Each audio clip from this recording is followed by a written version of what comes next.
والله مدرب الأهلي بيألِّف كورة، بيألِّف كورة، ما عندوش أفكار تانية أو كتر اللعيبة مش عارف ينظّمها. إزاي بيراميدز بتقول لك فوز بالمباراة، إزاي بيراميدز مطرود منها في الدقيقة 50 أو بعد 50 مطرود منها واحد، ودي تسحب مروان من نُص الملعب، تفضّي نُص الملعب وتنزّل فيرود تاني، بقوا فيرودين قدّام. طب مين اللي هيدّي الفيرودين دول؟ إمام عاشور لوحده اللي بيروح يجيب الكورة من الملعب من عند الشناوي. ما أنا مستغرب، ما تسحب واحد من ال4 اللي ورا ومروان هيميل عليهم شوية وتنزّل قفشة مع إمام عاشور يضغط بيراميدز، مش هيخلّي بيراميدز تخش الملعب تاني. طلّعت بن شرقي، طب مين اللي كان بيدّي بن شرقي؟ ما غصبٍ عنه بن شرقي، مين اللي بيدّي له؟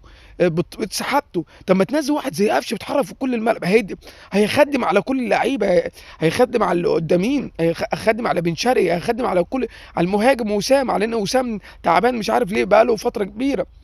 نازل مهاجم ماشي، مهاجم تاني، بس قفشه كان في نُص الملعب مع إمام عاشور كانوا هيعملوا شغل كبير. أنت ما عندكش أفكار تانية أو أنت كتر اللعيبة مش عارف تنظّمها، فالأفضل الأهلي يفكّر في مدرب